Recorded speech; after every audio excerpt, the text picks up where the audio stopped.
The dust devils danced across the barren plains like ghosts of the forgotten, twisting and writhing under the merciless August sun. The land stretched endlessly toward the distant mountains, their purple shadows the only promise of relief from the scorching heat that baked the earth into hard clay. By day, the temperatures soared until even the hardy sagebrush seemed to wilt, and by night, the desert cold crept in like a thief, stealing warmth from anything foolish enough to be caught unprepared. The town of Bitter Creek sat like a scab on the landscape, a collection of weathered buildings huddled together against the vastness of the Wyoming territory. Main Street was little more than a rutted track, lined with false-fronted stores, a hotel that had seen better days, and the inevitable saloons that served as the social heart of any frontier settlement. It was here, on a Tuesday afternoon when the heat made even breathing feel like work, that Clara Ainsworth first appeared. She walked down Main Street with the careful steps of someone who had learned not to draw attention. Yet her very presence commanded it. Her dress, once a respectable navy blue, had faded to the color of twilight. Patches carefully mended but visible to any eye that cared to look. The hem was caked with trail dust, and her boots, men's boots, too large for her feet, spoke of necessity rather than choice. She carried a worn carpet bag in one hand and clutched a thin shawl around her shoulders despite the heat, as if it might shield her from more than just the sun. Clara's face, partially hidden beneath a bonnet that had lost its shape, was that of a woman who might have been pretty once, before life had etched its harsh lessons into the lines around her eyes. Those eyes, gray as a winter sky, darted nervously from side to side, taking in everything while trying to remain unseen. She had the look of a hunted animal, one that had run too far and too long, yet still expected pursuit. The good citizens of Bitter Creek noticed her immediately. From behind store windows and beneath porch overhangs, they watched and whispered. Mrs. Hartley, the banker's wife, clutched her shopping basket tighter and murmured to her companion about the impropriety of young women traveling alone.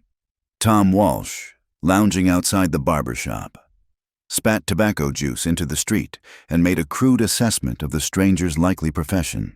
Even the children, playing marbles in the dust, paused to stare at the woman who walked as if she carried the weight of secrets on her narrow shoulders. Clara's destination was the Frontier Hotel, a two-story establishment that advertised clean beds and honest rates, on a sign so faded the words were barely legible. She pushed through the door, causing a bell to jangle sharply in the dim interior. The lobby smelled of old wood, lye soap, and the lingering odor of countless travelers who had passed through. Behind the desk sat Mr. Josiah Blackwood, a man whose pinched face suggested he'd found life consistently disappointing and had adjusted his expectations accordingly. "I need a room," Clara said, her voice barely above a whisper. She reached into her carpet bag and produced a small leather pouch, the kind that made a thin, apologetic sound when moved. The sound of too few coins rattling together. Blackwood's eyes, small and dark as raisins, took in every detail of her appearance. His gaze lingered on her ringless left hand, the absence of a wedding band as damning as a scarlet letter in a town where propriety was currency. "We run a respectable establishment here," he said, his tone suggesting she'd already failed to meet his standards. "No unaccompanied women. House rules." Clara's fingers tightened on the pouch. "I can pay. I won't cause any trouble." "That's what they all say." Blackwood leaned back in his chair, which creaked ominously under his weight. "Where's your husband? Father? Brother? A decent woman doesn't travel alone." "I'm a widow," Clara said, the words coming out practiced but painful, like touching a bruise that refused to heal. "That's so?" Blackwood's skepticism was palpable. "Funny how many widows we get through here. Young ones, too. Amazing how dangerous marriage seems to be these days." The bell jangled again as the door opened, bringing with it a gust of hot air and the silhouette of a man who had to duck slightly to clear the frame. Daniel McCrae entered the lobby with the easy confidence of someone who belonged wherever he chose to be, At 35, he had the build of a man who worked with his hands and the weathered features of one who'd spent more nights under stars than ceiling. His clothes were practical worn leather chaps over denim, a shirt that had been white once upon a time, and a hat that had shaped itself to his head through years of wear. He'd come to town for supplies, as he did every few weeks, enduring the necessity of civilization before retreating to his ranch 5 miles north. The Circle M was his kingdom, carved from the unforgiving land through sheer will and bloodied knuckles. He'd built it alone after the war, preferring the honest hostility of nature to the complicated cruelties of people. Daniel had been heading for the general store when he'd noticed the small crowd gathering outside the hotel. Curiosity, that dangerous trait that had saved and damned him in equal measure during his years as a cavalry scout, drew him inside. The scene that greeted him was immediately familiar. He'd witnessed variations of it in a dozen towns across the frontier. "Problem here, Josiah." Daniel's voice was deep, carrying the authority of a man who'd learned that sometimes the mere threat of intervention was enough. Blackwood straightened, his demeanor shifting from predatory to obsequious in the span of a heartbeat. Everyone knew Daniel McCrae, if not personally, then by reputation. He was the rancher who'd survived 2 harsh winters when others had sold out or starved out. He was the man who'd faced down cattle rustlers single-handed and walked away with nothing worse than a scar across his ribs. More importantly, for Blackwood's purposes, he was a man who paid his bills and whose custom was worth keeping. "No problem, Mr. McCrae. Just explaining our policies to this lady." The pause before the last word was deliberate, loaded with insinuation. Daniel's gaze shifted to Clara, taking in the scene with the quick assessment of someone who'd learned to read danger in small details. He saw the shabby dress, the defensive posture, the white knuckles gripping the carpet bag, but he also saw the straight spine, the chin lifted despite everything, and something in those gray eyes that spoke of steel beneath the fear. "Seems to me she's trying to pay for a room," Daniel said mildly. "Last I checked, that was the general purpose of a hotel. You know I can't rent to unaccompanied females." Blackwood protested. "What would people say?" "They'd say you're running a business." Daniel's tone remained conversational, but something in his stance shifted, subtle as a wolf deciding whether to bare its teeth. Clara watched this exchange with a mixture of hope and wariness. She'd learned to be suspicious of unexpected allies, knowing that kindness often came with a price she couldn't afford to pay. Yet there was something about this man, perhaps the way he kept himself between her and Blackwood without seeming to, or how he hadn't looked at her the way men usually did, with either hunger or contempt. "I don't want trouble," she said quietly. "I can find somewhere else." "Where?" Daniel asked, turning to her fully for the first time. "The boarding house won't take you either, Mrs. Pritchard's even more particular than Josiah here." "You planning to sleep in the livery stable?" Clara's silence was answer enough. She'd already considered that option. Daniel felt something stir in his chest, an emotion he'd thought cauterized years ago.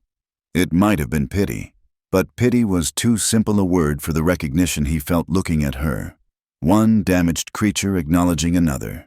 He made a decision that would later seem like madness, but in the moment felt inevitable. "She can stay at the Circle M," he said, addressing Blackwood but watching Clara. "I've got a spare cabin on the property. She can work for her keep." The lobby fell silent except for the lazy buzz of flies against the window. Blackwood's mouth opened and closed like a landed fish, while Clara stood frozen, uncertainty warring with desperate need on her face. "Mr. McCrae," Blackwood finally managed. "Surely you understand what people will say. I stopped caring what people say right around the time they stopped saying anything useful." Daniel picked up Clara's carpet bag before she could protest. "Ma'am, my wagon's outside.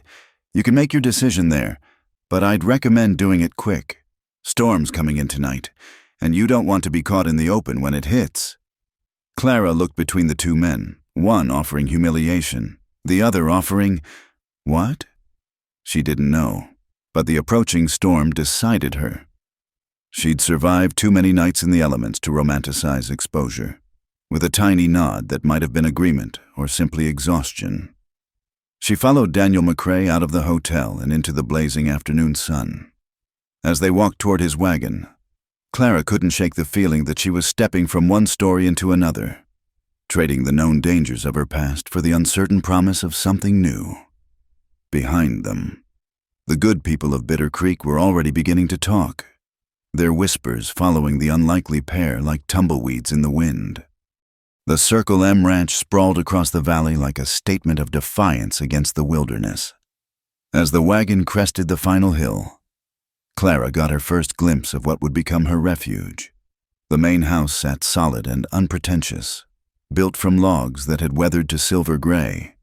Beyond it, she could see the barn, corrals, and various outbuildings that spoke of a working ranch. And there, set apart like an afterthought, was a small cabin that seemed to huddle against the vastness of the landscape. Daniel pulled the wagon to a stop in front of the cabin. "It ain't much," he said, his first words since leaving town. "Previous foreman lived here, been empty since spring." Clara climbed down, her legs stiff from the journey. The cabin was indeed modest, a single room with a lean-to addition that might serve as a kitchen. But it had walls, a roof, and a door that could be barred. After weeks of looking over her shoulder, sleeping in haystacks and under bridges, it looked like a palace. "I can work," she said quickly, afraid he might change his mind. "I can cook, clean, mend. I know how to tend chickens, milk cows. My father had a farm before." She stopped, the words dying like flowers in drought. Daniel unhitched the horses with practiced movements. "Can you start at dawn?" "Earlier if needed." "Dawn's fine. You'll help Cookie with breakfast for the hands. Tend the vegetable garden. See to the chickens. Washing's done on Mondays. Cookie will show you the routine." He paused, glancing at her sideways. "You know anything about treating wounds? Horses and men both get torn up regular out here." "Some. My mother taught me herbs and poultices." Daniel nodded. "That'll be useful. Pays $15 a month plus board. That acceptable?" Clara nearly swayed with relief. It was less than a man would make, but more than she dared hope. "Yes, thank you." "Don't thank me yet. It's hard work. And the men," he frowned, choosing his words, "they're decent enough. But they're men who've been too long without civilizing influence. You keep to yourself. Keep that cabin door barred at night, and carry this." He pulled a small pistol from his saddlebag, a .32 caliber that fit easily in a woman's hand. "You know how to use it." "My husband taught me." The words came out bitter as alkali water. Daniel didn't pursue that trail. "Good. Any man bothers you, you tell me. Any man touches you without permission, you shoot him. I'll sort out the details after." The matter-of-fact way he said it should have been frightening. Instead, Clara felt something unknot in her chest. Here was a man who understood that the world held wolves, and that sometimes a woman needed more than prayers for protection. The next morning came too soon and not soon enough. Clara had spent a restless night on the narrow cot, starting at every sound, the yip of coyotes, the rustle of wind through chinks in the walls, the scuttle of what she hoped were mice and not rats. When the first pale light touched the eastern sky, she was already dressed and walking toward the main house. The kitchen was a revelation of organized chaos. Cookie, a grizzled man of indeterminate age with a wooden leg and a vocabulary that would make a sailor blush, ruled his domain with an iron ladle. He looked Clara up and down with eyes like chips of flint. "So, you're the stray Dan drug home," he said.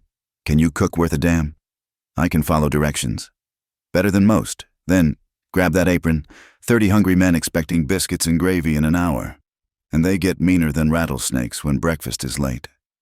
The work was brutal. Clara's soft hands, already raw from her journey, soon blistered from kneading dough and hauling cast-iron pots. The heat from the massive stove made the kitchen feel like the antechamber to hell.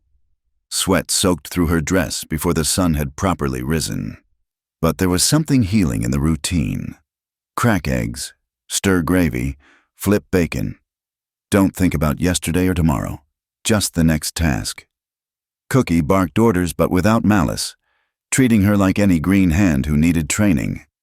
The ranch hands filed in as the sun broke the horizon, filling the long dining room with a smell of leather, horse, and unwashed mail. Conversation died as they noticed Clara. She kept her eyes on her work, ladling food onto plates with mechanical precision, but she could feel their stares like physical touches.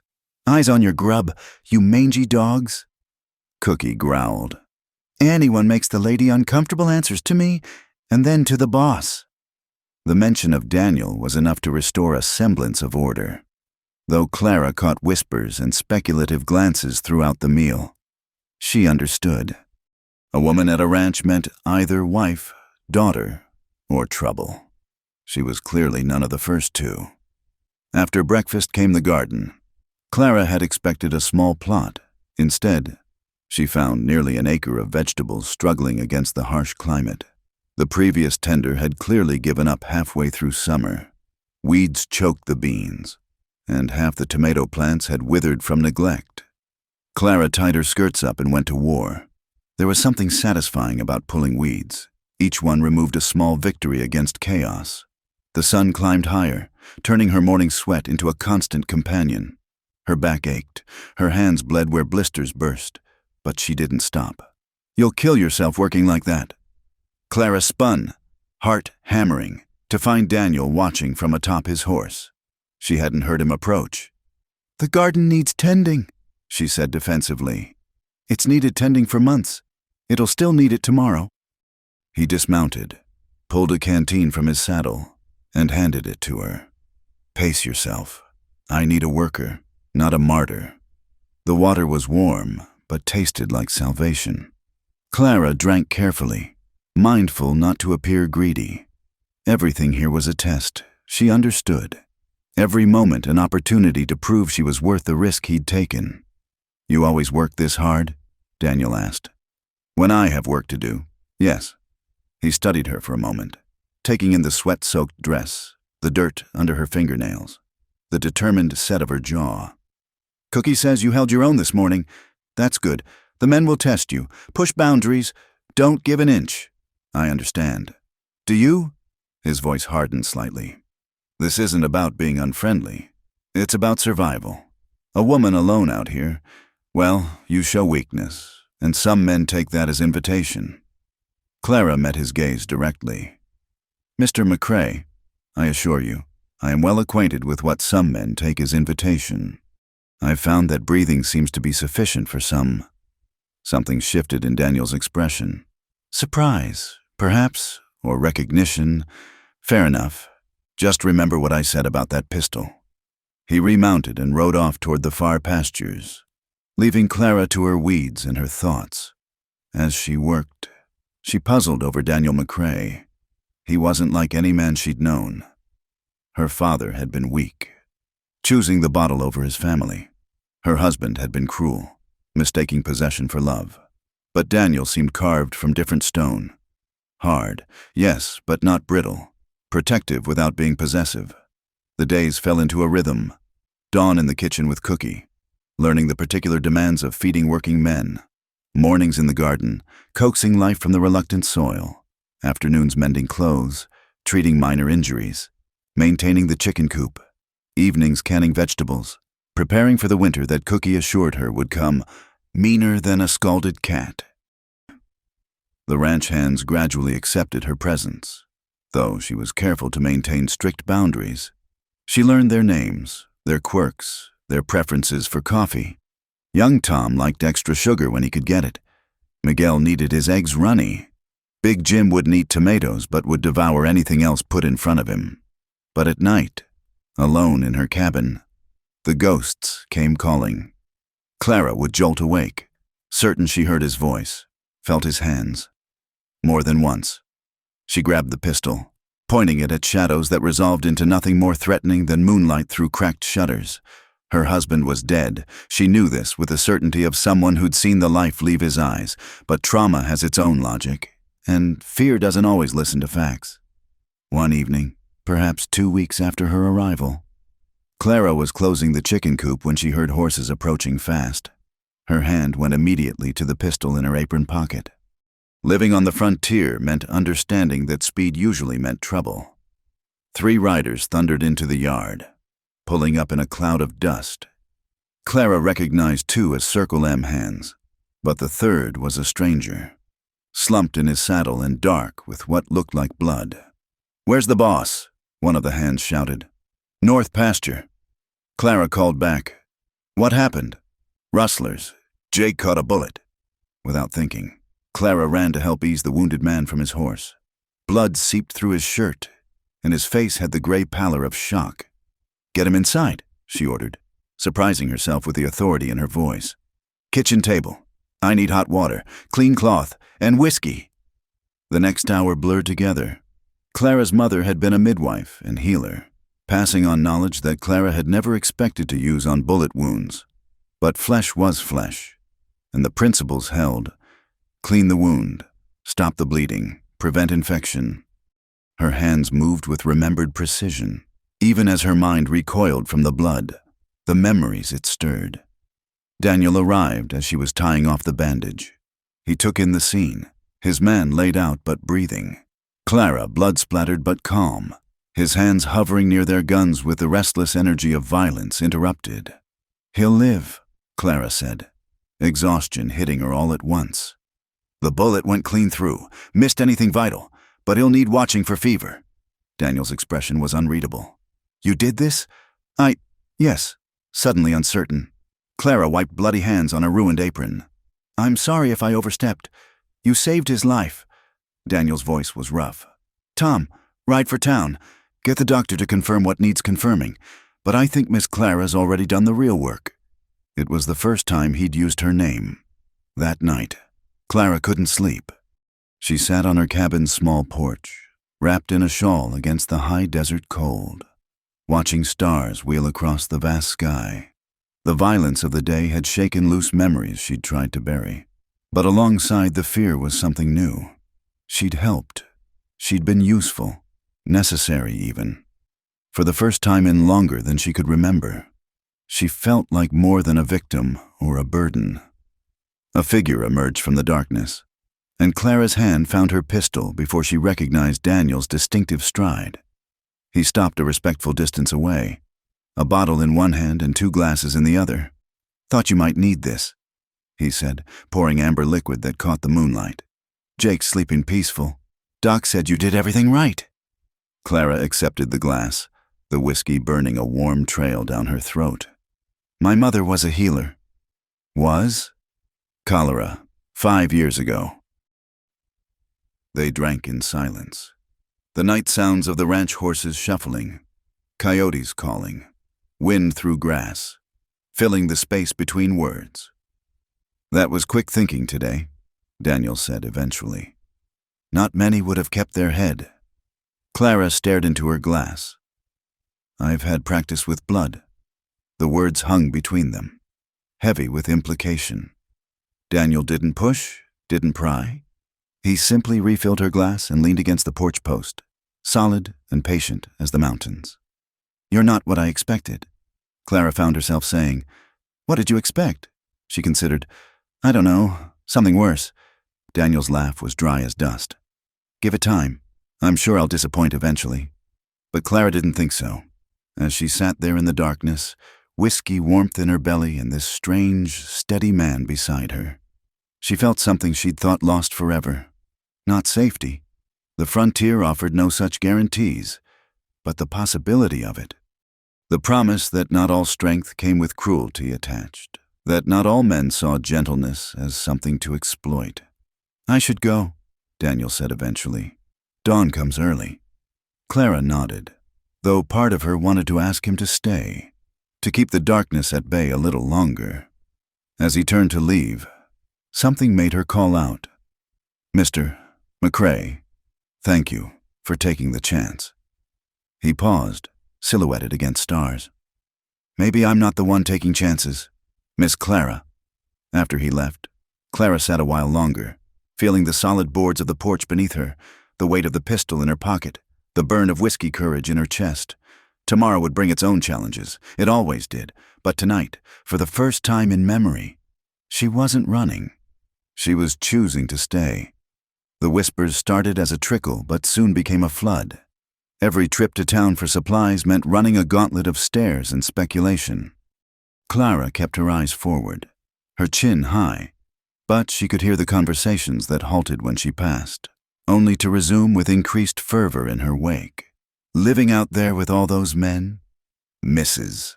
Hartley said loudly enough to ensure Clara heard as she selected flour at the general store. Without a chaperone or proper arrangement, well, I never. Some women have no shame, her companion agreed, eyeing Clara's patched dress with disdain. Though I suppose when you're that sort of woman, propriety hardly matters. Clara's hands trembled as she counted out coins for her purchases, but she refused to acknowledge the barbs. Mr. Peterson, the store owner, took her money without meeting her eyes, clearly uncomfortable but unwilling to refuse a customer who paid in cash. The ride back to the Circle M felt longer than usual, the weight of judgment heavy as the sacks of flour in the wagon bed. Clara had known this would happen, had expected it, but the reality cut deeper than anticipated. In her flight from one kind of cruelty, had she simply traded it for another? Back at the ranch, the atmosphere had shifted as well. Some of the hands who'd been friendly enough before now watched her with different eyes, emboldened by town gossip. During dinner service, she caught fragments of conversation not meant for her ears. Bet she's warming more than the boss's supper, someone snickered. $5 says he's got her in the main house before first snow, another added. Cookie's ladle cracked across the speaker's knuckles. You want to eat with the hogs, keep talking like one. Otherwise, shut your trap and show some respect. But Cookie couldn't be everywhere, and the comments continued when his back was turned. Clara felt them like tiny cuts, each one drawing a bead of dignity until she wondered if she'd have any left.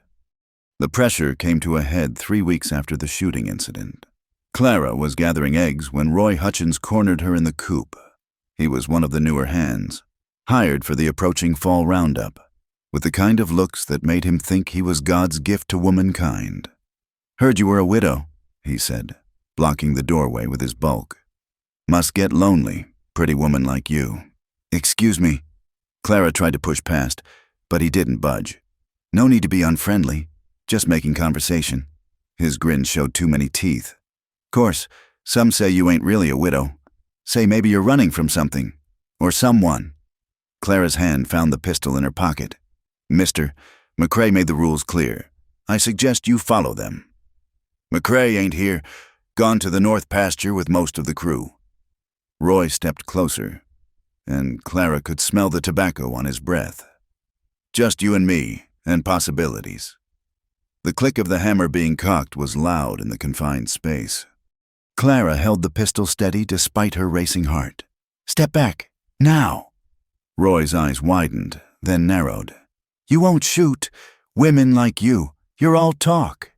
Women like me? Clara's voice was deadly quiet. You don't know anything about women like me, but I'll educate you. Women like me have survived things that would break you. We've learned that sometimes the only thing standing between us and harm is our willingness to cause harm first. Now step back, or discover how good my aim is. For a long moment, they stood frozen, a tableau of frontier justice waiting to be written. Then Roy backed away, hands raised, though his expression promised this wasn't over. Crazy witch, he muttered, loud enough for her to hear as he stalked off. Clara waited until he was gone before allowing her hands to shake. She finished gathering eggs mechanically, but her mind was racing. This couldn't continue. The situation was becoming untenable, dangerous. Maybe she should leave, find another town, another chance. The thought of running again made her sick. But what choice did she have? That evening, Daniel returned to find Clara packing her few belongings. He stood in the doorway of her cabin, dusty from the trail, taking in the scene with those unreadable eyes. Going somewhere? It's not working. Clara folded her spare dress with precise movements, not looking at him. The town, the men, it's getting worse. I'm grateful for all you've done, but who? The single word stopped her. What? Who's been bothering you? Give me names. Clara shook her head. It doesn't matter. The problem isn't just one person. It's what I represent. A fallen woman, used goods, fair game. Daniel crossed the room in 2 strides, and for a moment Clara flinched, expecting what? But he simply took the dress from her hands, set it aside, and fixed her with a look that could have melted iron. "You're not running. You can't make me stay." "No, I can't. But I'm asking you not to give them the satisfaction."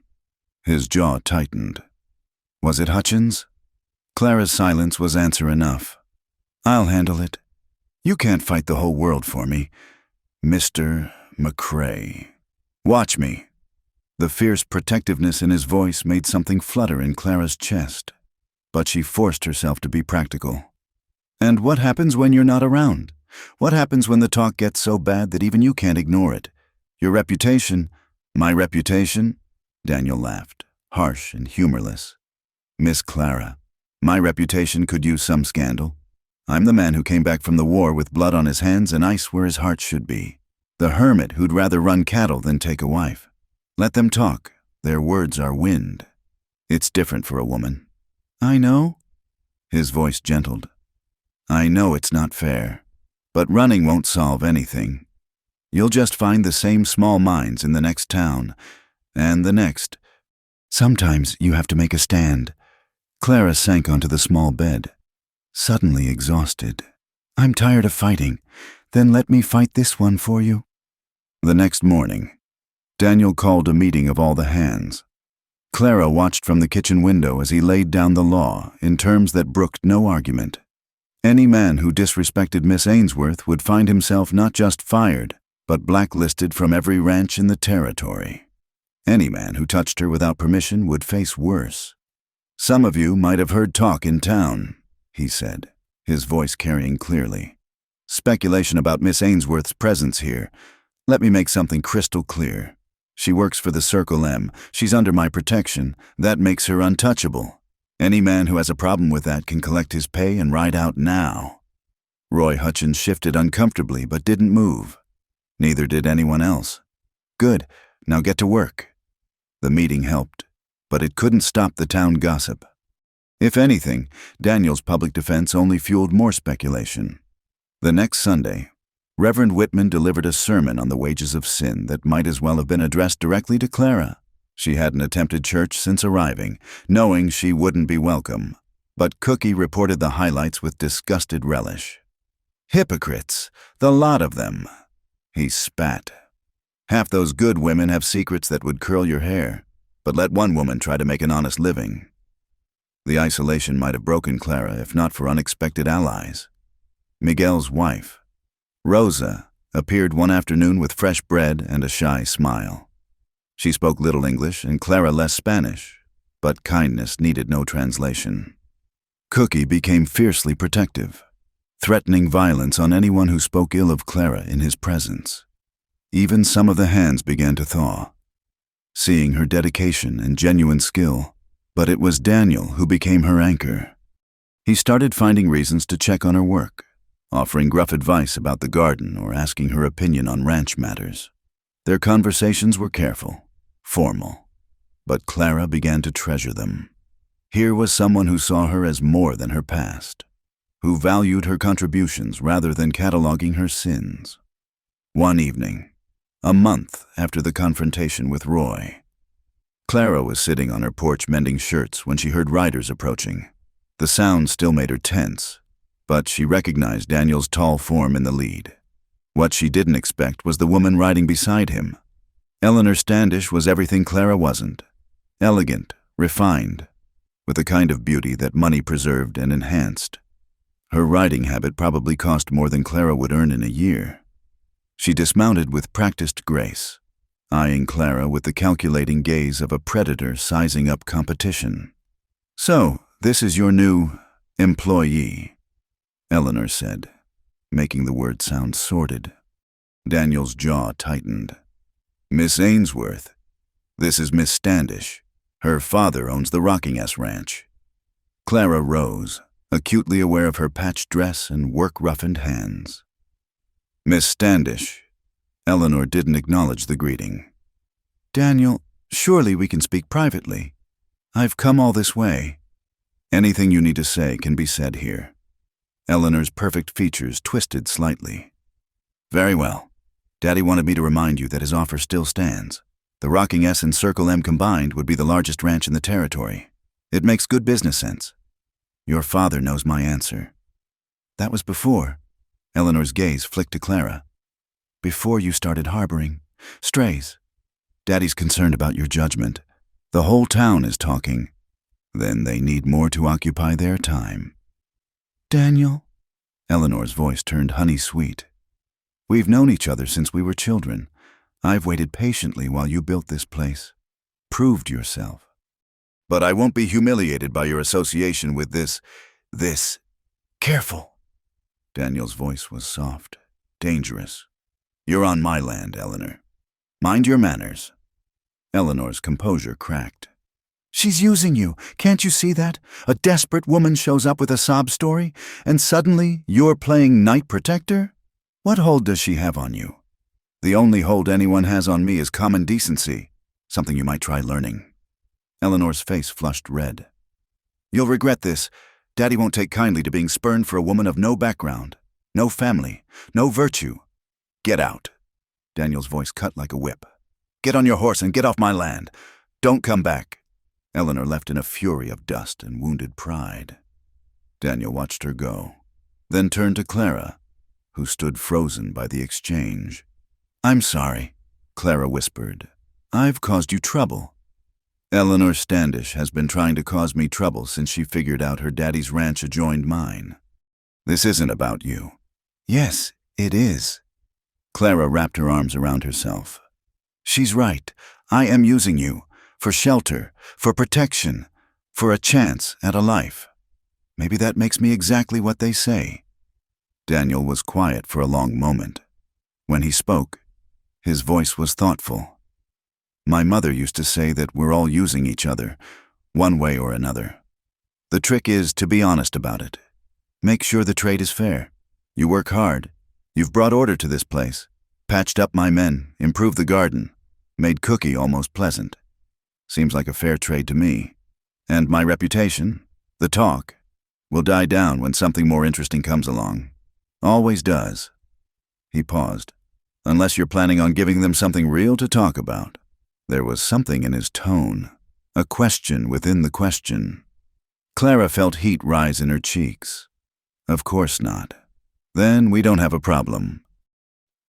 But his eyes lingered on her face. And Clara wondered if they were still talking about town gossip. That night, sleep eluded her. Clara lay on her narrow bed, staring at the ceiling, replaying the day's events. Eleanor's visit had clarified something she'd been trying to ignore. The feelings growing inside her for Daniel McCrae weren't just gratitude or respect. They were something deeper, more dangerous. She thought of his fierce protection, his quiet strength, the way he looked at her like she was worth defending. Her late husband had claimed to love her, but his love had been possession, control, violence wrapped in pretty words. Daniel offered protection without ownership, respect without conditions. The wind picked up outside, rattling the windows, and Clara shivered despite the warmth of her blankets. In the distance, a coyote howled, answered by another, then another, until the night filled with their lonely chorus. She understood their song, the ache of isolation, the longing for connection, the fear that answering the call might lead to destruction. But understanding didn't stop the wanting. And that, Clara thought as she finally drifted toward sleep, might be the most dangerous thing of all. The drought began subtly. A few rainless weeks that stretched into a month. Then two. By late September, the grass had turned brittle as old paper, crunching underfoot like broken promises. The creek that fed the ranch slowed to a trickle, then to isolated pools where cattle gathered with increasing desperation. Clara watched the transformation from her garden, where plants she'd coaxed to life now wilted despite her careful watering. Each bucket hauled from the well was precious as gold, rationed between human needs and the struggling vegetables. The tomatoes gave up first, their leaves curling inward like arthritic fingers. The beans followed, pods withering before they could properly form. But it was the cattle that bore the worst of it. Each morning revealed more animals down, ribs showing through hides that hung loose as old leather. The hands worked from dawn to past dusk, driving the herds to what little water remained, watching helplessly as the weakest fell behind. Daniel aged years in weeks. The lines around his eyes deepened, carved by sun and worry. He'd built this ranch from nothing, fought weather and rustlers and market prices. But drought was an enemy that couldn't be faced down or outmaneuvered. It simply was, implacable as death itself. Clara found him one evening standing at the corral fence, staring at cattle that looked more like skeletons than living creatures. His shoulders, usually straight as iron, sagged with exhaustion. "When did you last eat?" she asked softly. "This morning, maybe yesterday." He didn't turn, as if taking his eyes off the cattle might cause them to vanish entirely. "Lost 12 head today. Found them piled in Sawyer's Gulch. Must have smelled water that wasn't there and couldn't climb back out." Clara had brought a plate from the kitchen, beans and cornbread, simple fare that seemed almost obscene when the cattle were starving. "You need to eat. Can't help them if you collapse." "Can't help them anyway." But he took the plate, eating mechanically. "If it doesn't rain soon." He didn't finish. Didn't need to. Everyone knew what happened to ranches that couldn't water their stock. The lucky ones sold out cheap to bigger operations. The unlucky ones simply disappeared, blown away like the topsoil that rose in dusty columns whenever the wind stirred. "My father went through a drought in Kansas," Clara said. 7 months without proper rain. He used to say the land was testing us, seeing if we were worthy of its gifts. And? Were you worthy? The farm failed. We moved west." She managed a rueful smile. "So perhaps we weren't." Despite everything, Daniel chuckled, a dry sound, but genuine. "At least you're honest about it." They stood together as darkness fell, neither speaking, both aware of how close they stood. In the midst of disaster, Clara had become his refuge, the one person who didn't need reassurance he couldn't give. She simply existed beside him, solid and real as the fence posts. The next weeks blurred together in a haze of dust and desperation. The hands dug new wells, hauling up buckets of mud that might, eventually, yield water. Cookie performed miracles with increasingly meager supplies, though even his legendary profanity couldn't conjure moisture from the air. Clara threw herself into the work with fierce determination. If the garden couldn't be saved, at least she could preserve what had already grown. She spent hours canning vegetables, storing precious food against the lean times ahead. When she wasn't in the kitchen, she helped tend the animals, learning to spot the signs of distress, to coax a few more steps from cattle ready to give up. It was during one such day that she truly understood the brutal mathematics of ranching. She found Daniel and Big Jim standing over a cow that had collapsed, her calf bawling pitifully beside her. "Can't get up," Jim reported unnecessarily. "Been trying for an hour." Daniel's face was stone.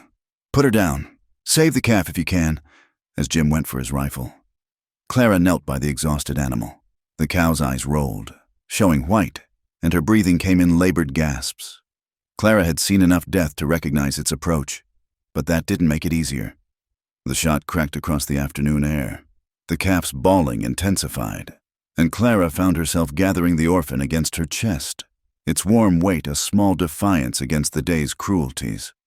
"We can't save them all," Daniel said quietly. "I know." Clara's voice was steady despite the tears tracking through the dust on her face. "Doesn't mean we stop trying." Something shifted in Daniel's expression. He reached out, his work-roughened hand gentle as he wiped away a tear with his thumb. The touch lasted only a moment, but it burned like a brand. "No," he agreed. "It doesn't." That night, Clara carried the orphaned calf to the barn, setting up a makeshift pen with old blankets. She'd bottle feed it with precious milk, probably a foolish waste of resources. But some stands needed to be made against the dying of things. She was mixing the feeding bottle when a shadow fell across the barn door. Roy Hutchins stood there, whiskey bold and mean with frustration. Well, the angel of mercy. His words slurred slightly. Saving calves now. Sweet little Clara, too good for the rest of us. Clara's hand found her pistol. You're drunk, Roy. Go sleep it off. Always so high and mighty, but I know what you are. He stumbled closer. Widow woman, they say, but I bet there's more to that story. Bet you drove him to it, whatever happened. Men don't leave women like you unless they're dead. Clara's voice was ice. Which is what you'll be if you take another step. Roy laughed, ugly and disbelieving. You keep threatening, but you won't do nothing. Just like you won't give McCrae what he really wants. Playing the innocent, keeping him dangling while the ranch burns down around us. The drought isn't my fault. No, seems like trouble followed you here. Maybe you're cursed. Maybe we'd all be better off if you... The barn door slammed open. Daniel stood silhouetted against the night, and even drunk. Roy recognized death when it walked in. Evening, boss. Roy tried for casual and missed by miles. Just checking on the stock. Get out. Daniel's voice was terrifyingly calm. Pack your gear. You're done here. Now wait a minute. Daniel moved faster than a man exhausted by weeks of crisis had any right to. His fist connected with Roy's jaw, dropping him to the straw-covered floor. I said get out. Be gone by dawn, or I'll have you dragged off my land. Roy scrambled to his feet, spitting blood. You'll regret this. When the ranch fails, when she shows her true colors. Roy. Daniel's hand moved to his gun. You're trying my patience. The drunk hand fled, leaving Clara and Daniel alone in the barn. The orphaned calf bleated softly, breaking the tension. You all right? Daniel asked. Fine. He was just drunk and mean. He was right about one thing. Daniel moved closer, and Clara's heart began to race. I do want something. The air between them crackled with possibility. Clara knew she should step back, maintain the careful boundaries that kept them both safe. Instead, she stood her ground as Daniel reached out, his fingers ghosting along her cheek. Tell me to stop, he said roughly. I can't. His kiss was nothing like her husband's had been. No possession, no demand, just a question asked and answered in the meeting of lips. Clara's hands came up to rest against his chest, feeling his heart beat as fast as her own. When they parted, both breathing unsteadily, Daniel rested his forehead against hers. This complicates things. Everything's already complicated. Clara's laugh was shaky. What's one more impossible thing? He pulled her close, and she let herself be held, surrounded by the scent of leather and sweat and something uniquely Daniel. Outside, the wind howled through the empty fields, but here in the barn, with the calf settling into sleep, and this man's arms around her, Clara felt something she'd thought lost forever. Hope. We'll get through this, Daniel murmured against her hair. The drought, the ranch, all of it. Together.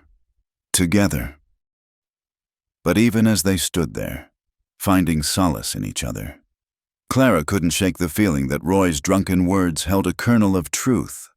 Trouble had followed her here, and whatever fragile peace she'd found was built on foundations of sand, ready to crumble at the first storm. The days that followed were a study in contrasts. The ranch continued its slow collapse, more cattle lost, more wells run dry. But Clara found herself oddly strengthened. The kiss had changed things between her and Daniel. Not dramatically, for they were both too careful for that, but in small ways. A touch that lingered when he helped her carry water. A look held too long across the dinner table. The space between them charged with unspoken possibilities. Cookie noticed. Of course. About time, he grunted one morning, catching Clara's small smile as she watched Daniel ride out. Man's been walking around like a ghost. Does him good to remember he's alive. I don't know what you mean, Clara said primly, but her blush gave her away. Course you don't. Cookie spat tobacco juice with perfect accuracy. Just like I don't know that he's been finding excuses to ride by your cabin every evening, checking for rustlers. He says, in the garden. Right. Despite the levity, the situation grew more desperate daily. Daniel called a meeting of the remaining hands. Several had already left for better prospects, and laid out the brutal truth. We've got water for maybe 3 more weeks if we're careful. After that, he spread his hands. I won't ask any man to stay for a lost cause. Those who want to go, I'll pay what I can. The silence stretched until Big Jim spoke up. Been here 8 years? Boss, ain't leaving now. Nor me, Miguel added. Others nodded agreement. Clara watched Daniel's throat work as he swallowed emotion. These men were choosing loyalty over logic, and everyone knew it. That evening, Clara found Daniel at his usual spot by the corral. Without speaking, she took his hand. He gripped it like a lifeline. I'm going to lose everything, he said quietly. Everything I've built.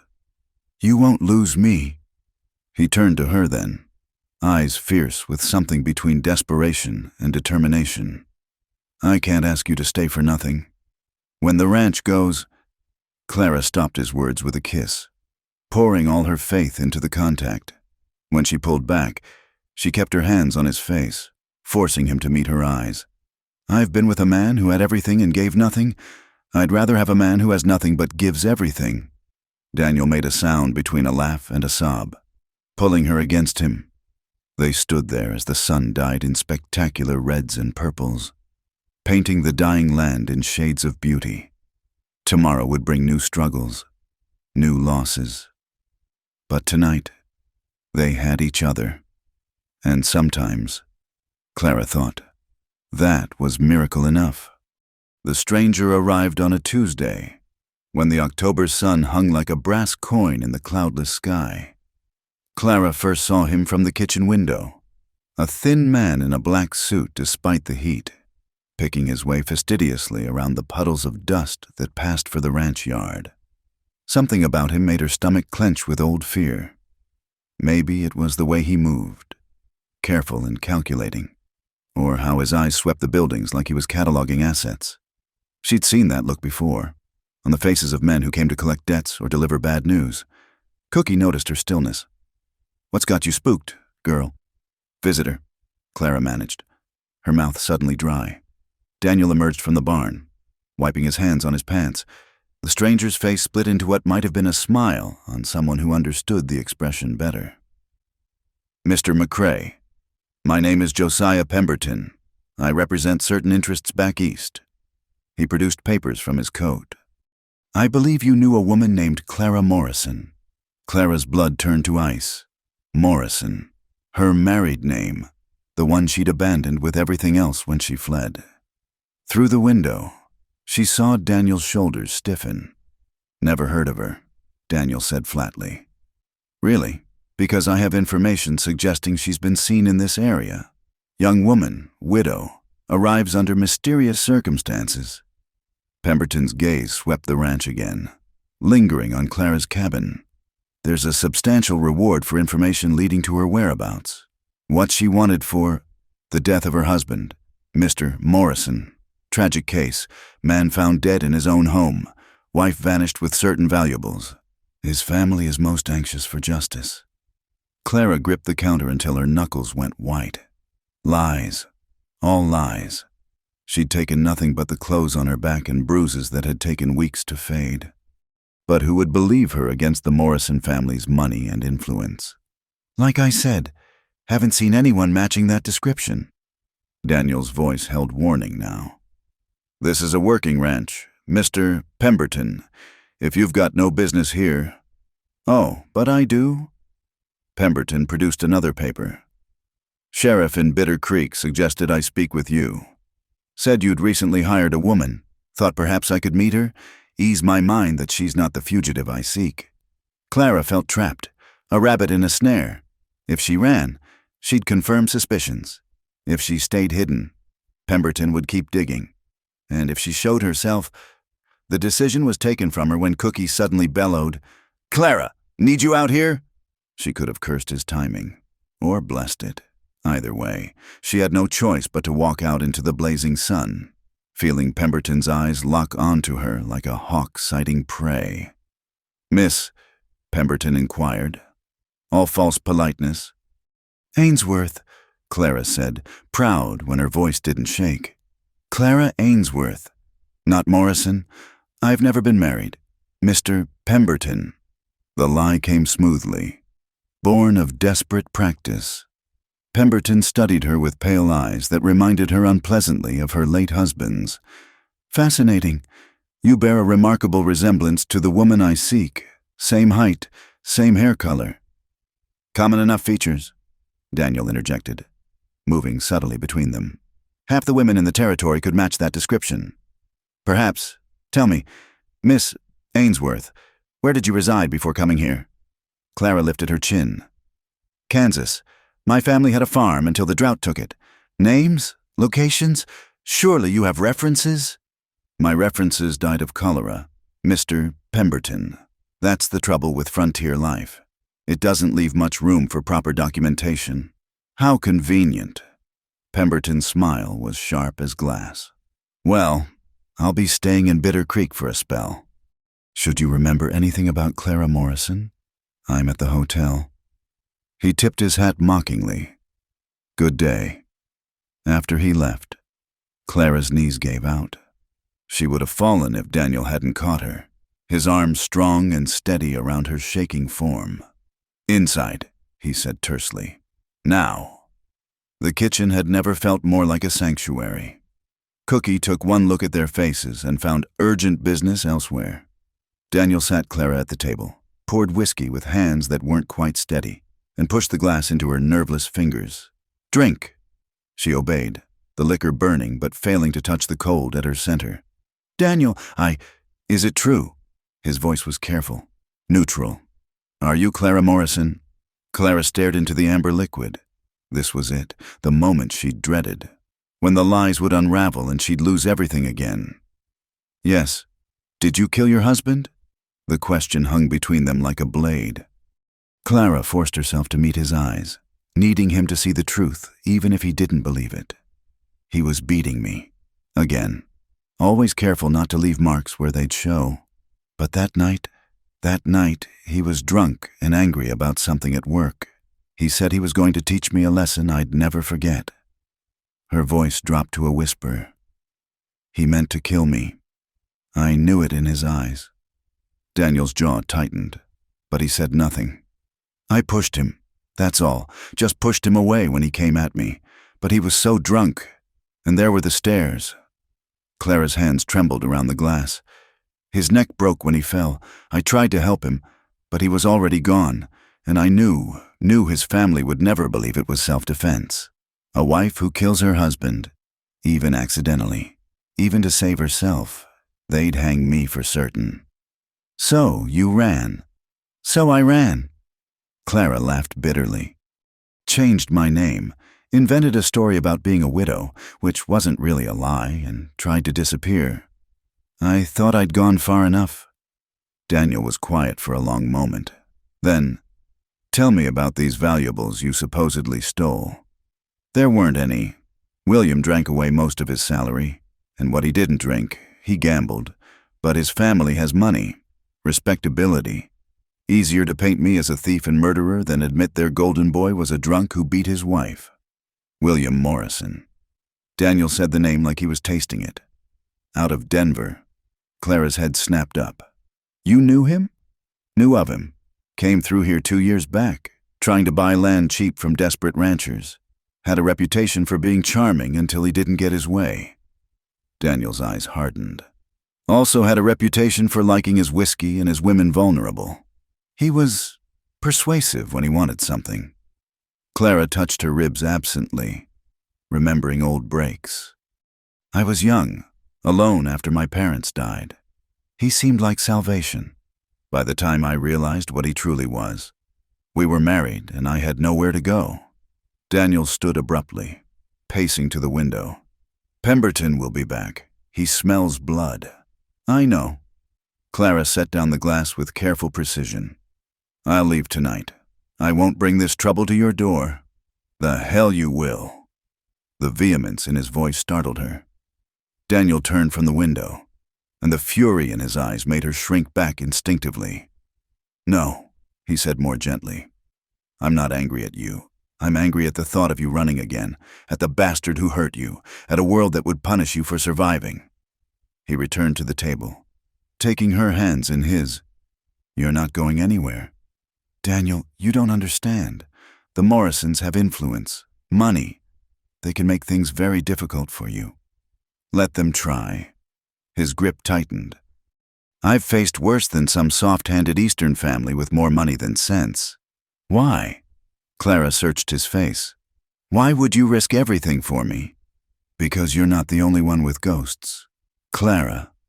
His voice roughened. During the war, I did things, followed orders that haunt me still. I know what it's like to have blood on your hands. Justified or not, I know what it's like to wake at night, wondering if you're damned. He brought her hands to his lips, kissing each palm gently. If there's no redemption for people like us, then at least we can guard each other's backs against the devils. Clara broke then, sobs tearing from her chest as months of fear and tension finally found release.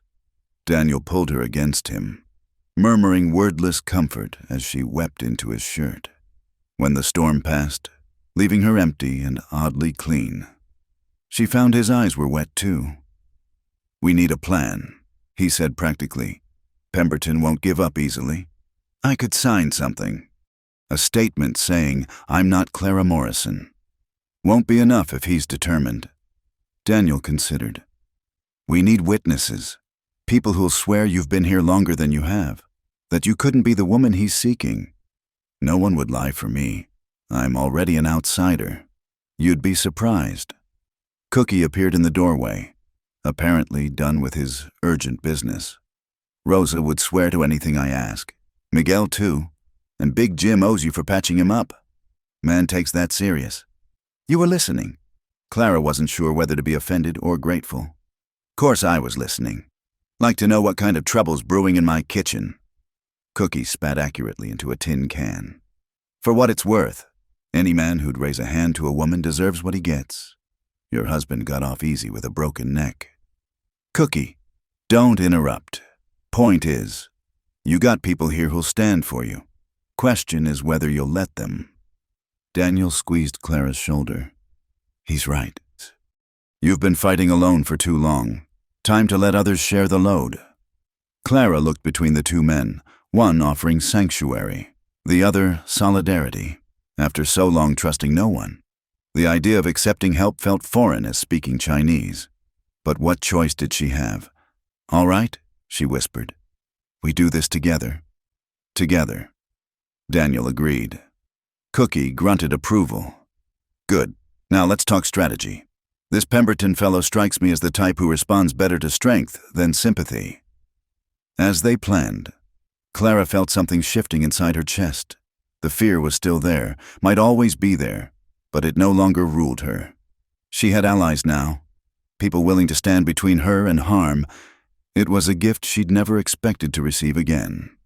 But gifts, she'd learned, always came with a price.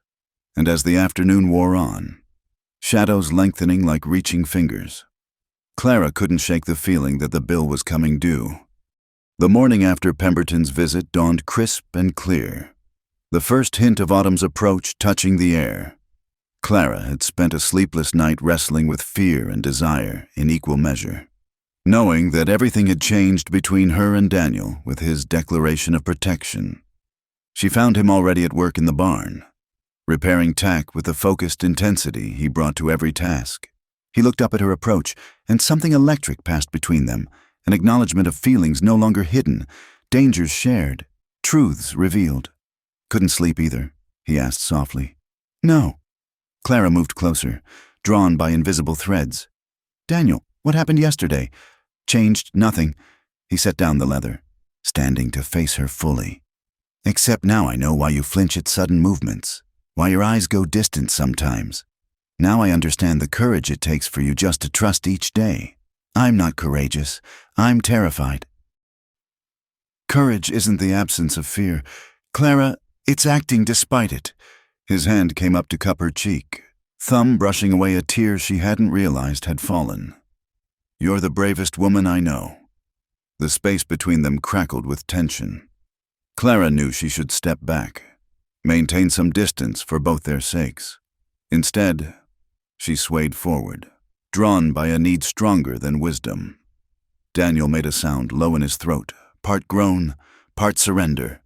His arms came around her, pulling her against him with desperate gentleness. This kiss was different from their first, deeper, hungrier, full of promises and questions and the underlying current of time running short.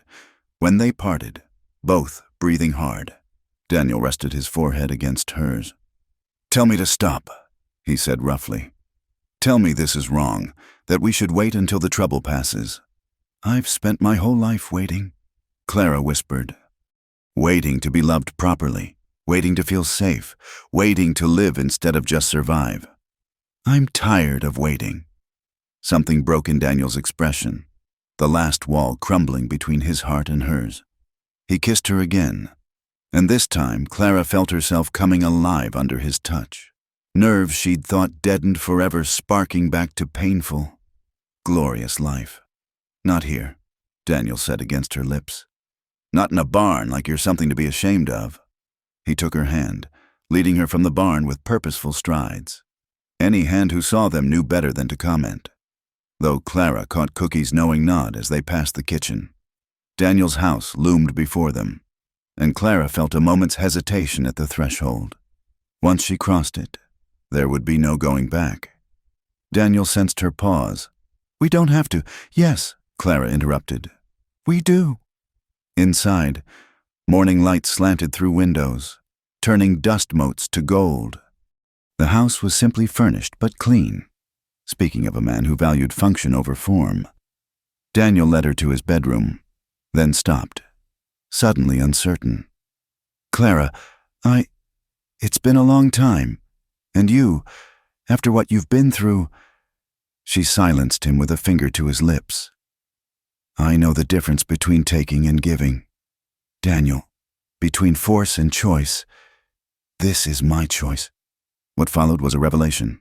Where her husband had been rough, demanding, focused on his own pleasure, Daniel was gentle, patient, achingly careful. He touched her like she was precious, worth cherishing, worth time. When old memories tried to intrude, phantom pains, learned fears, he seemed to sense it, pulling back until she nodded for him to continue. "You're safe," he murmured against her skin. "You're safe with me. Always." And for the first time in her life, Clara believed it. In Daniel's arms, in his bed, she discovered what it meant to be truly intimate with another person, not just bodies joining, but souls recognizing each other across the divide of damage and years. Afterward, they lay entwined, Clara's head on Daniel's chest, listening to his heartbeat slow. She traced the scars on his body, a bullet wound here, a knife slash there, each telling its own story of survival. "No regrets?" Daniel asked, his voice rumbling through his chest. "None." Clara lifted her head to meet his eyes. "You? Only that I didn't find you sooner." He stroked her hair, still loose from their lovemaking. "Clara, when this business with Pemberton is settled, don't..." She placed a hand over his heart. "Don't make promises about a future we might not have. Just, let's have this, however long it lasts." Daniel's arms tightened around her. "It's going to last," he said fiercely. "I'll make sure of it." They dozed for a while, wrapped in each other and the false security of walls and warmth. But reality couldn't be kept at bay forever. As the sun climbed higher, they rose and dressed, preparing to face whatever came next. The day passed in a strange mixture of ordinary tasks and extraordinary awareness. Every glance between them held weight. Every accidental touch sent sparks along Clara's skin. The other hands noticed. She could see it in their carefully neutral expressions. But no one commented. Perhaps they understood that in this harsh land, you took happiness where you found it and didn't question the gift. That evening, as Clara helped serve supper, Rosa caught her arm. In broken English mixed with Spanish, she managed to convey her support. "You good woman. He good man, is enough, see. Sigh, Clara agreed, touched by the simple acceptance. Is enough. But even as she smiled, even as she felt Daniel's eyes on her across the room like a physical caress, Clara couldn't shake the feeling of impending doom.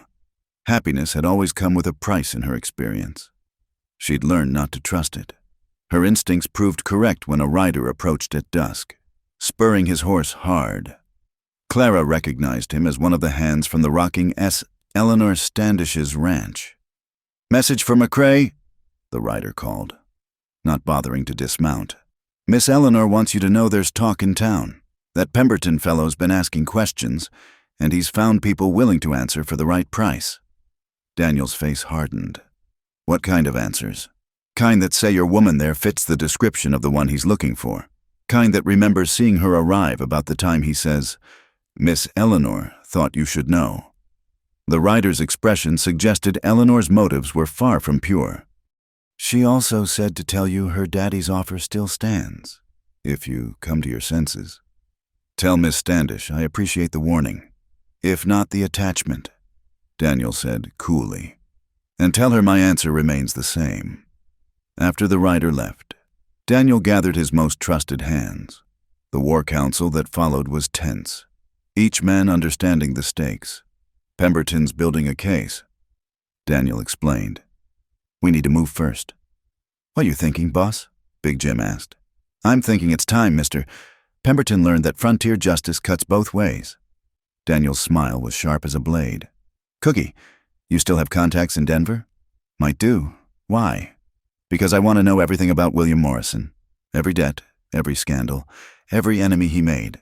Man like that doesn't die without leaving a trail of people glad to see him gone." Cookie grinned. "Now you're talking my language." As the men dispersed to their various tasks, Daniel caught Clara's hand. "Pack a bag," he said quietly, "just in case we need to move quickly." "I won't run again. Daniel, I can't. Not running. Strategic retreat, if necessary." He pulled her close despite the watching eyes.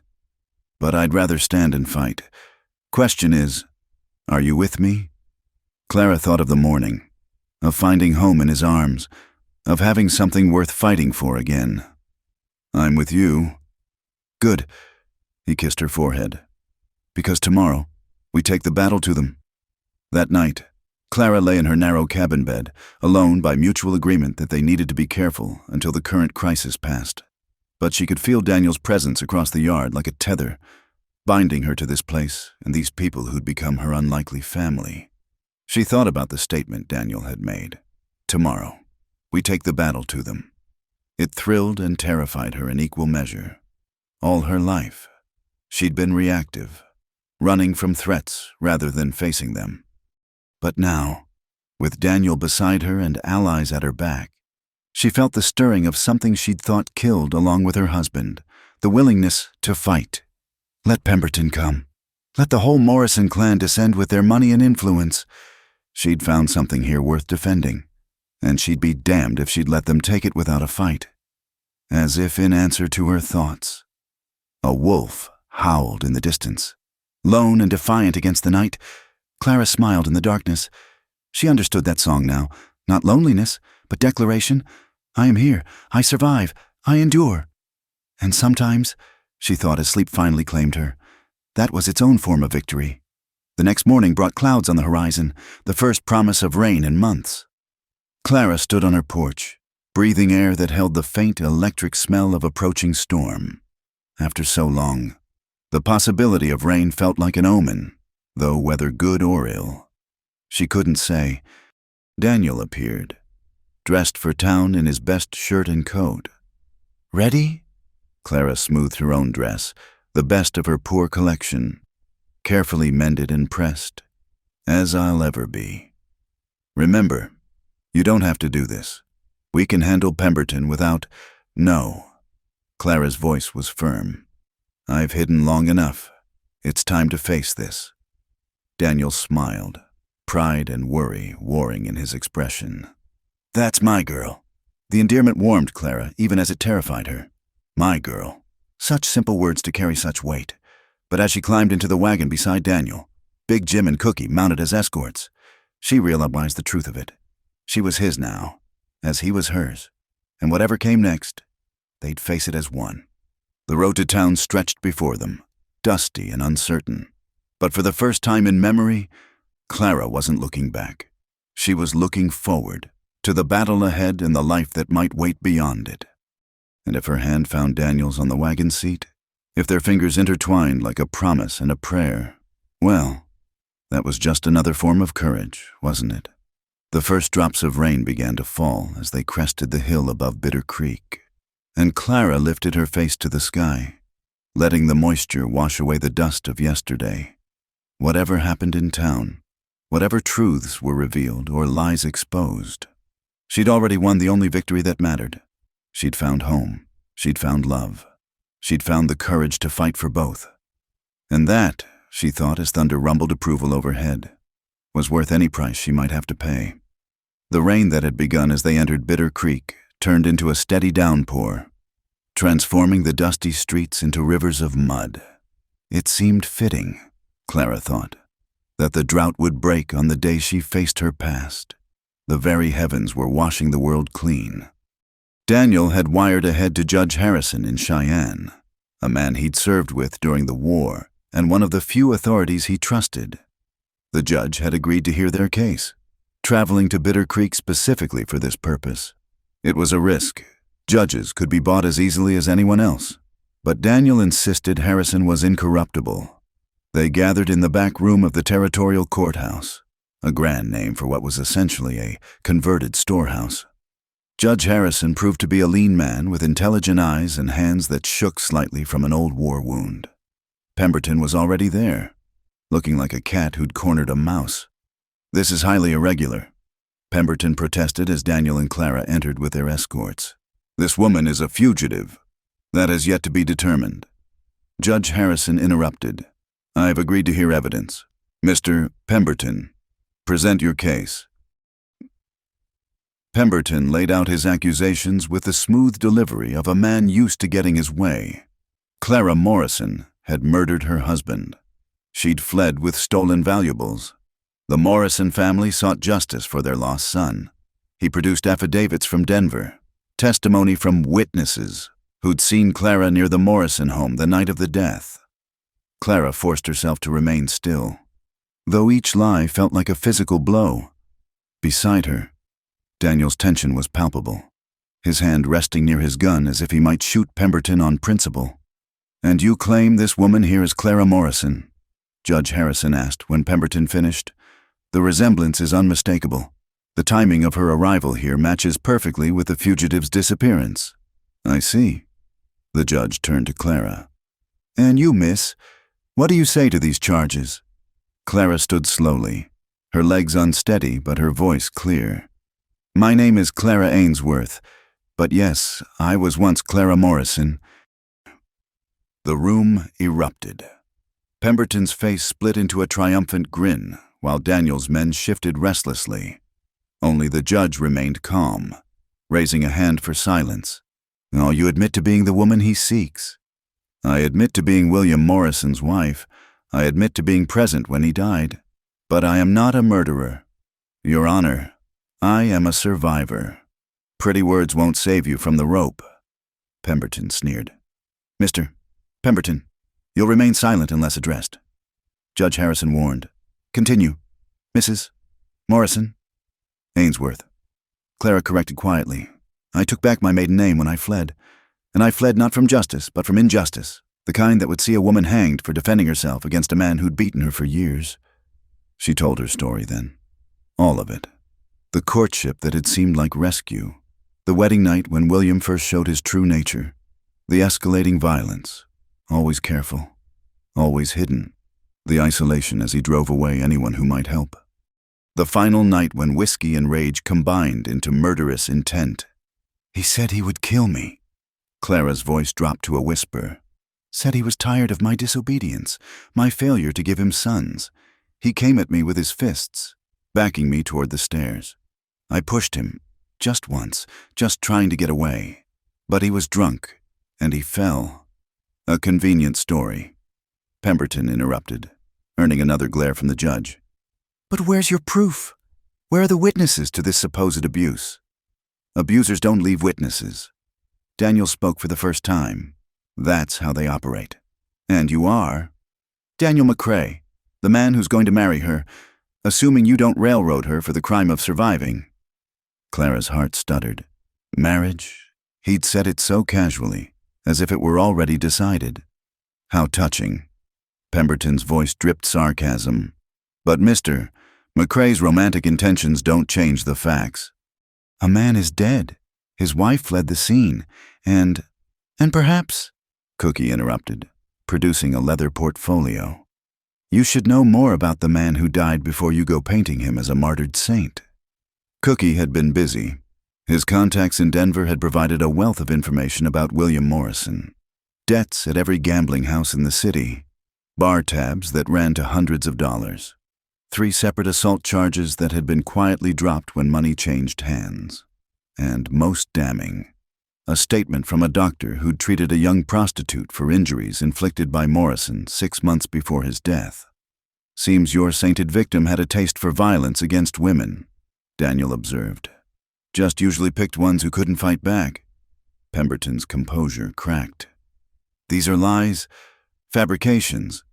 These are sworn statements, Judge Harrison corrected, studying the documents. Mr. Pemberton, did the Morrison family know about their son's proclivities? I don't see how that's relevant. I'll decide what's relevant. Answer the question. Pemberton's silence was answer enough. Judge Harrison leaned back, fingers steepled. It seems to me, Mr. Pemberton, that you've presented a very one-sided story. A young woman, isolated and abused, defends herself against a man with a documented history of violence.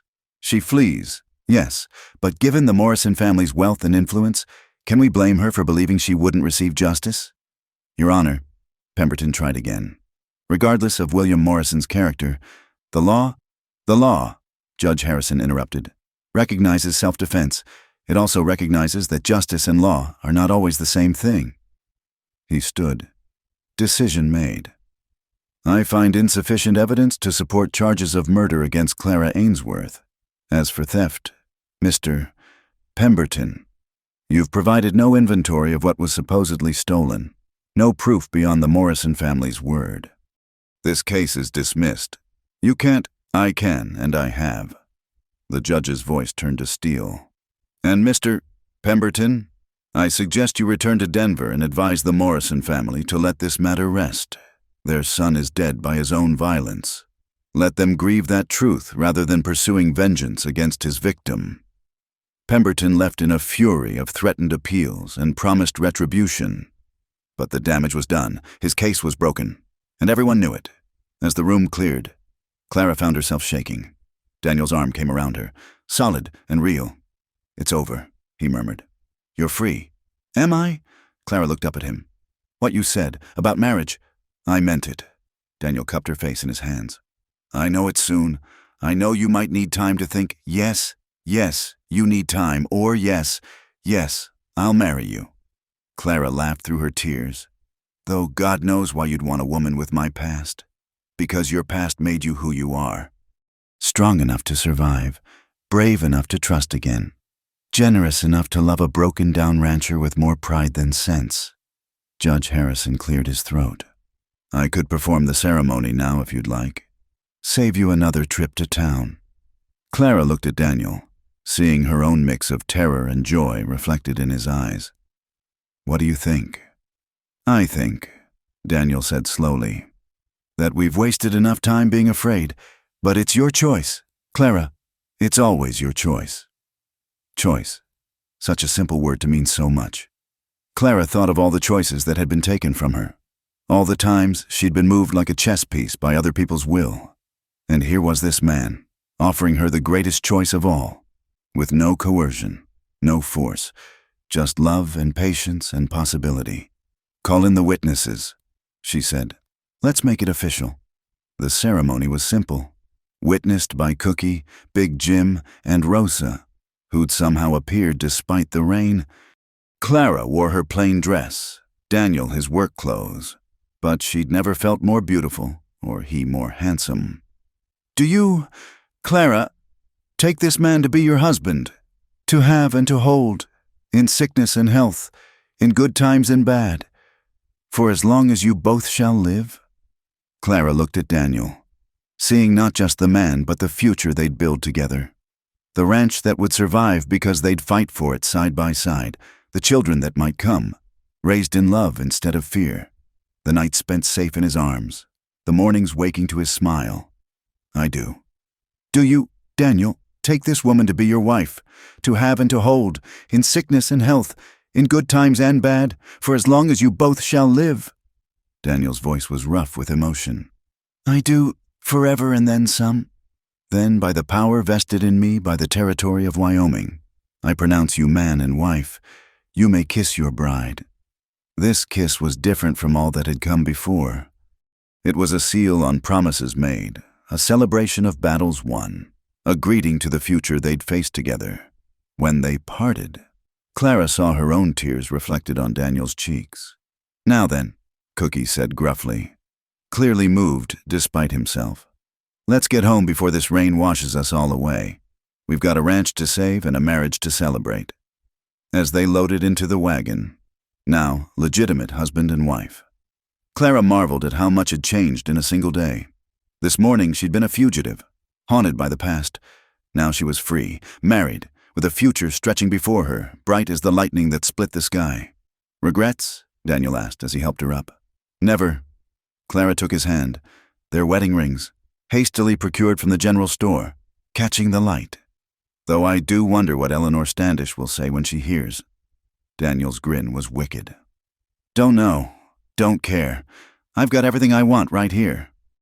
The ride home was wet and cold, but Clara had never felt warmer. She was no longer running, no longer hiding. She was Clara McCrae now. Wife, partner, equal. The past might always shadow her, but it no longer defined her. As the Circle M came into view through the rain, Clara saw it with new eyes. Not just a refuge now, but truly home. The other hands had gathered on the porch despite the weather, and a cheer went up as the wagon approached. "Cookie must have sent word ahead," Daniel observed. Sure enough, Miguel had his guitar out, and someone had broken out a bottle of whiskey. It wasn't a fancy reception, but it was real and warm, and theirs. That night, as Clara lay in Daniel's arms in their marriage bed, their bed now, in their house, on their ranch, she listened to the rain drumming on the roof. The drought was broken. The past was settled. The future was uncertain but no longer fearsome. "What are you thinking?" Daniel asked, his hand tracing lazy patterns on her back. "I'm thinking," Clara said slowly, "that sometimes the worst things that happen to us lead us to the best." She lifted herself on one elbow to look at him. If I hadn't run, I never would have found you." "Then here's to terrible things leading to better ones," Daniel agreed. "And to no more running." "No more running," Clara echoed, sealing the promise with a kiss. Outside, the storm raged on. But inside, they were safe, warm, together. It was more than Clara had ever dared dream, and exactly what she deserved. The girl who'd trembled in fear was gone, replaced by a woman who'd found her strength, her voice, and her home. And as the night deepened, Clara McCrae allowed herself to believe in happily ever after. Frontier style, hard won, blood bought, and all the more precious for the price paid to achieve it. The courtroom at the territorial courthouse was fuller than Clara had ever seen it. Word of the confrontation had spread through Bitter Creek like wildfire, drawing curious townspeople who'd heard whispers of scandal, murder, and redemption. Clara stood before them all. No longer the frightened woman who'd arrived months ago, but someone transformed by truth and trial. "I stand before you not as Clara Morrison," she began, her voice carrying clearly through the room, "but as Clara McCrae, and I have something to say." Judge Harrison nodded encouragement from his bench, while Daniel stood protectively nearby, ready to intervene if needed. But Clara knew this was her moment. Her chance to reclaim the narrative that others had tried to write for her. Many of you have wondered about my past, whispered about my presence here. You've called me names, made assumptions, judged me for crimes you didn't understand. She paused, meeting the eyes of Mrs. Hartley, who had the grace to look uncomfortable. Today, I want you to hear the truth. Not from lawyers or accusers, but from me. She told them everything. The young woman who'd believed in love. The bride who discovered her husband's true nature too late. The years of careful violence that left no visible marks. Her voice remained steady even as she described the final night. William's drunken rage. The push that had saved her life and ended his. I ran because I knew what justice looked like for women like me. Clara continued. A wife who kills her husband, even in self-defense, rarely finds mercy, but I found something better here. I found people who judged me by my actions, not my past, who offered me work when others would have turned me away, who stood by me when accusers came calling. She looked at Daniel then, drawing strength from his steady presence. I found love, not the twisted thing my husband called love, but real love. Patient, protective, freely given and freely received. This is hardly appropriate. Eleanor Standish's voice cut through from the back of the room, but Clara wasn't finished. Miss Standish, you of all people should understand the courage it takes to speak truth in public. Clara's gaze found Eleanor's furious face. You've spent so long pursuing a man who doesn't want you, trying to buy with your father's money what can't be purchased. That must be its own kind of prison. Eleanor's face went white, then red. How dare you? I dare because I'm free now, free to speak truth, free to choose my path, free to love and be loved. Clara turned back to the crowd. I'm not asking for your approval or your friendship. I'm simply telling you who I am. So there need be no more whispers, no more speculation. I am Clara McCrae, wife of Daniel McCrae, citizen of Bitter Creek, survivor of violence, and believer in second chances. Pretty words. A voice called from the crowd. Roy Hutchins, apparently brave enough to return despite his banishment. But we all know what kind of woman takes up with a man before marriage, lives on his property without proper... The crack of Daniel's fist against Roy's jaw was loud as a gunshot. Roy went down hard, blood streaming from his nose. Anyone else want to insult my wife? Daniel's voice was deadly calm. Because I've got two fists and all day to use them. Violence won't solve this. Judge Harrison intervened, though Clara caught what might have been approval in his eyes. Mr. Hutchins, you're under arrest for disturbing the peace. Sheriff, if you please. As Roy was dragged away, still spitting blood and curses. Clara felt something shift in the room's atmosphere. Rosa stood first, moving to Clara's side with quiet dignity. Miguel followed his wife. Then Cookie stumped forward on his wooden leg. Anyone's got a problem with Mrs. So, McCrae has a problem with me, Cookie announced. And I've got a ladle says I win that argument. Big Jim stepped forward next. Then another ranch hand, then another. Soon. Half the room had moved to stand with Clara, not just Circle M people, but townspeople too. The doctor who'd been kind when treating injuries. The seamstress who'd smiled when Clara bought thread. Even Mr. Peterson from the general store.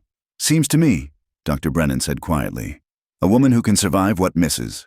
McCrae survived, then have the courage to speak it aloud, deserves our respect, not our judgment. Here, here. Several voices agreed. Mrs. Hartley, the banker's wife who'd been so cruel, remained seated, but Clara saw uncertainty replacing superiority in her expression. Perhaps she too had secrets. Bruises hidden beneath fine clothes. Nights spent in fear behind respectable doors. Judge Harrison let the moment stretch before speaking. Mrs. McCrae has been honest with us. She's admitted her past, explained her actions, and stood to face our judgment. I find her courage admirable and her story compelling. This matter is closed. Any further harassment of Mrs. McCrae will be dealt with by the full force of the law.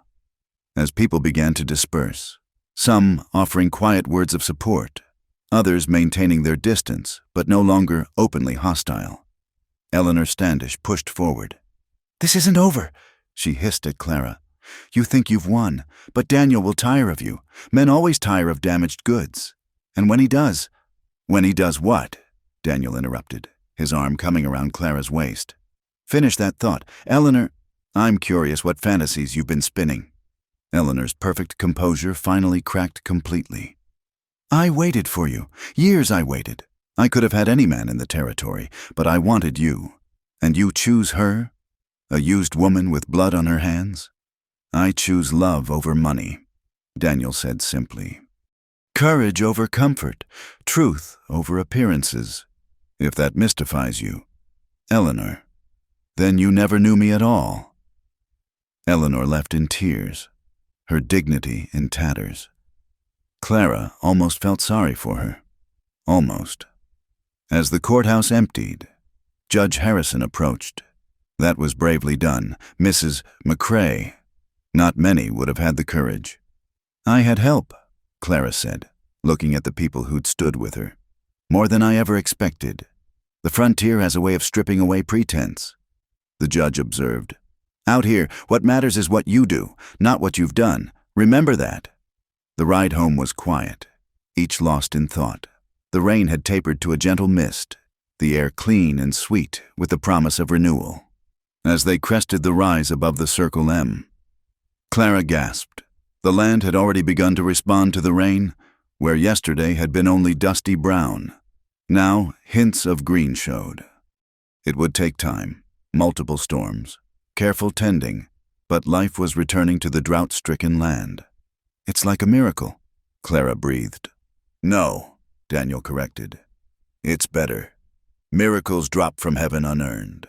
This, the rain, the ranch surviving, you standing tall in that courtroom, this we fought for, this we earned." That evening, the Circle M celebrated properly. Cookie outdid himself with a feast from their carefully hoarded supplies. Miguel played his guitar while Rosa taught Clara traditional dances. The hands told increasingly wild stories of cattle drives and frontier adventures. Even the orphaned calf Clara had saved seemed to sense the joy, cavorting in its pen. As the night deepened and the celebration wound down, Clara found herself on the porch with Daniel, watching stars peek through the breaking clouds. The air still smelled of rain and possibility. "Any regrets?" Daniel asked, echoing his question from their wedding day. "Only one," Clara admitted. "I wish my parents could have met you. They would have loved knowing I found a good man." "They know," Daniel said softly. "Somewhere, somehow, they know." Clara leaned into his warmth. "Do you think the town will really accept me now?" "Some will, some won't. But the important thing is you told your truth. You stood in your power. The rest will sort itself out in time." "Standing in my power," Clara repeated, tasting the words. "I like that. For so long I felt powerless, at the mercy of others' choices. But today you were magnificent." Daniel turned her to face him. "I've never been prouder of anyone in my life. Even though I've complicated your life, made enemies of people like Eleanor? Eleanor was never a friend, just a persistent inconvenience. And you haven't complicated my life. Clara, you've completed it." They kissed then, sweet and slow, a promise renewed under stars and clearing skies. When they parted, Clara felt something settle deep in her chest. Not just love, but belonging. True, bone-deep belonging. "I used to dream of a quiet life," she said. "No drama, no attention, just peaceful days. And now I think peace isn't about avoiding storms. It's about knowing you can weather them. It's about having someone to stand with you when the lightning strikes." Daniel smiled. "Speaking of weathering things together, we should probably start planning for winter. The rain's a blessing, but it came late. We'll need to be smart about supplies. Maybe sell some cattle while they're still worth something." And just like that, they were talking about the future practical plans mixed with dreams. Challenges acknowledged but not feared. Clara marveled at the transformation. Months ago, she'd been running from the past. Now she was building toward tomorrow. As they finally headed inside, Clara paused at the threshold. Daniel, that night in the barn, when you found me with Roy, you said I trembled in fear, but you promised my night would end in love. I remember. You kept that promise.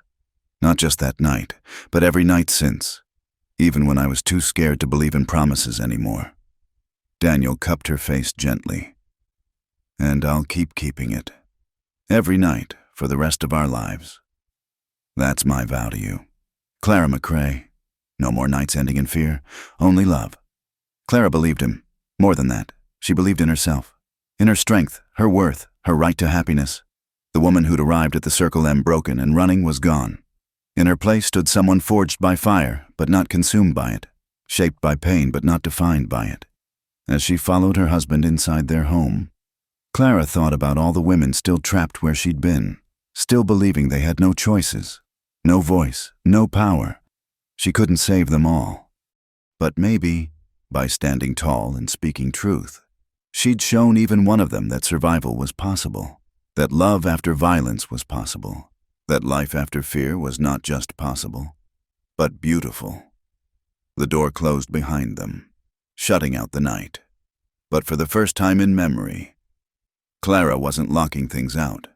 She was locking love in. And that made all the difference in the world. In the distance, thunder rumbled one last time, not a threat now, but an affirmation.